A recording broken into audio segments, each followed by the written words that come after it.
Halo guys, balik lagi sama Kuliah Sore. Oke, ini adalah Advan GX, smartphone yang udah ada 2 mingguan di studio Kuliah Sore. Nah, sekarang aku bakal ceritain nih pengalamanku pakai smartphone ini selama 2 minggu ke belakang, dan siapa tahu ini bisa jadi referensi buat kalian yang mau ambil smartphone yang satu ini. Oke, yang pertama yang bakal kita ulas itu dari sisi desainnya terlebih dahulu, yang aku cukup apresiasi karena ini udah ada upgrade dari versi sebelumnya.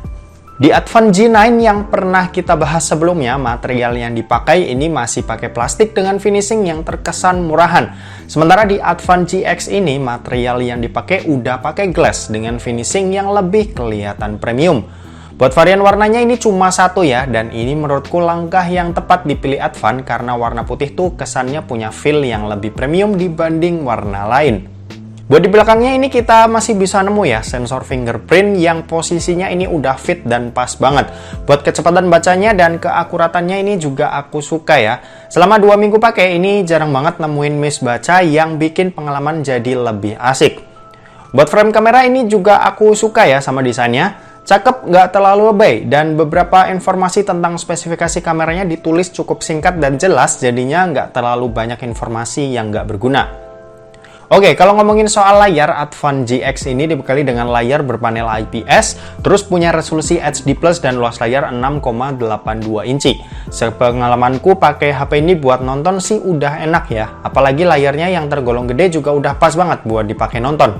Cuma buat kalian yang detail banget orangnya, mungkin bakal ngelihat kekurangan layarnya ini dari segi ketajamannya, dimana nggak bisa kita bantah lagi ya kalau layar HD+ masih kalah ketimbang layar Full HD+. Tapi secara overall, buat layarnya ini nggak kerasa murahan kayak generasi sebelumnya, dan buat ngelakuin banyak aktivitas yang berbasis visual ini udah terbilang cukup enak. Oke, lanjut untuk masalah performanya. Jadi Advan GX ini tuh dibekali dengan chipset UniSoC T618 yang punya fabrikasi 12 nanometer dan didukung juga dengan GPU Mali G52 serta RAM berukuran 6 GB. Untuk operating sistemnya ini sendiri pakai Android 11 ya pastinya, dengan pakai UI stok Android yang sebenarnya ini punya plus minus tersendiri. Dari kekurangannya mungkin tampilan stok Android gini tuh bakal kurang menarik ya, dan bakal boring banget buat dipakai sehari-hari. Cuma kelebihan stok Android ini tuh smartphone bakal kerasa lebih ringan saat ngelakuin berbagai aktivitas karena nggak ada UI tambahan yang berjalan di belakangnya. Untuk penggunaan kasual kayak biasanya aku pakai buat main IG, terus buka tutup aplikasi, foto-foto, dan lain sebagainya, ini nyaman banget.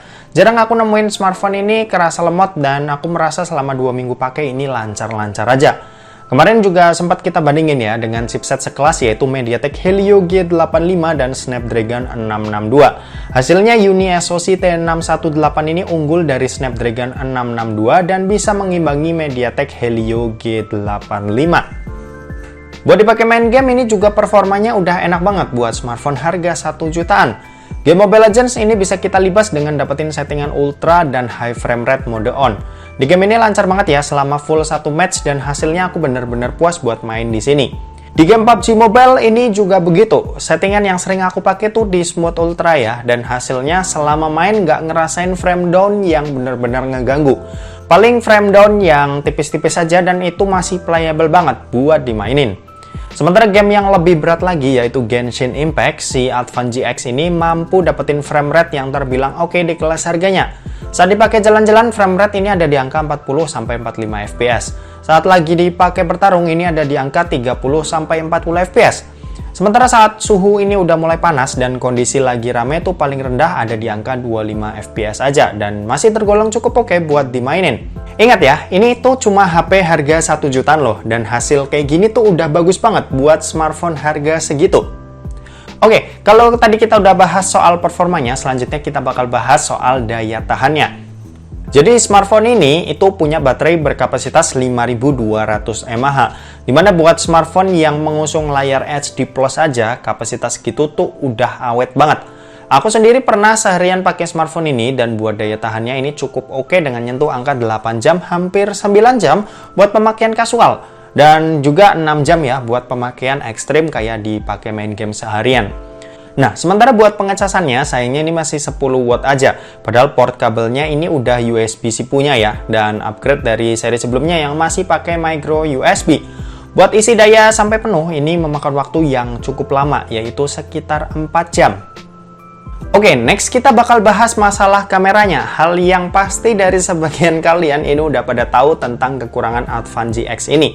Oke, kalau ngomongin soal resolusi, kayaknya Advan GX ini menjanjikan banget ya.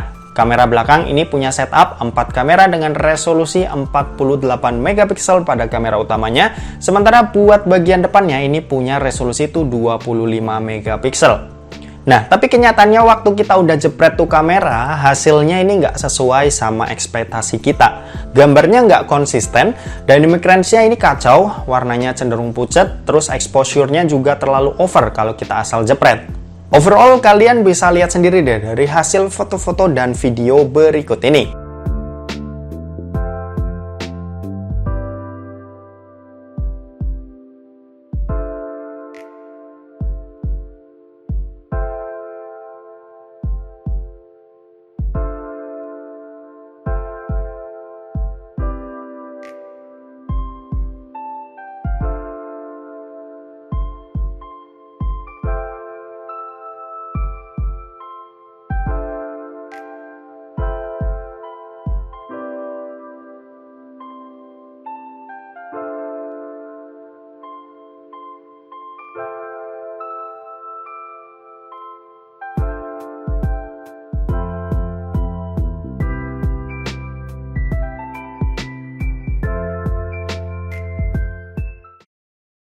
Oke, ini adalah perekaman video dari Advan GX yang direkam menggunakan resolusi 1080p 30 fps.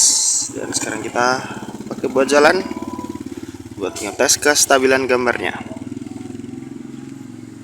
Oke, ini berlaku jalan santai tapi masih shaky gitu ya buat hasil perekaman videonya. Oke. Buat dynamic range juga kurang. Ini jadi kalau misal fokus ke arah terangnya, shadownya jadi kurang terlihat dengan bagus. Oke. Ini agak kurang sih buat perekaman videonya. Dan ya semoga berharap aja next kedepannya Advan bisa memperbaiki ini. Oke, kita pindah ke kamera depan. Oke, ini perekaman video kamera depannya dari Advan GX yang direkam menggunakan resolusi 1080p 30 fps. Buat hasilnya kurang lebih seperti ini. Oke, kalian bisa lihat ini dipegang dengan satu tangan ya, kayak biasa. Oke, mungkin gitu aja. Kita balik ke studio. Yuk. Oke, sekarang kita masuk ke kesimpulan. Jujur buat brand asal Indonesia, Advan ini udah buat langkah maju ya untuk perkembangan smartphone-nya. Aku sendiri itu cukup takjub di bagian-bagian tertentu kayak performanya yang udah handal serta baterainya yang punya daya tahan yang bagus. Tapi beberapa bagian ini juga masih disayangkan ya. Masalahnya ini kayak kecepatan ngecasnya yang masih lambat dan kameranya yang harus ditingkatin lagi. Paling nggak bisa bersaing lah dengan brand-brand Cina yang akhir-akhir ini kameranya tuh udah cakep-cakep buat hasil foto-fotonya. Kita semua tentu berharap ya hal-hal bagus dari Advan ini tetap dipertahanin dan hal-hal yang masih kurang yang banyak komennya ini harus ditingkatin lagi nih di generasi sebelumnya. Selanjutnya maksudnya yang mungkin namanya ini adalah Advan G11. Oke, mungkin segitu aja buat video kali ini. Terima kasih buat yang udah nonton video ini. Jangan lupa buat like, komen, dan share juga ke teman-teman kalian supaya teman-teman kalian mendapatkan informasi yang bermanfaat dari kuliah sore. Oke, terima kasih yang udah nonton video ini dan sampai jumpa di kuliah selanjutnya. Bye-bye. Yuk, dukung produk lokal, beli Advan. Kalau kalian misal pengen ngerasain smartphone buatan Indonesia kayak gimana. Oke, good job Advan.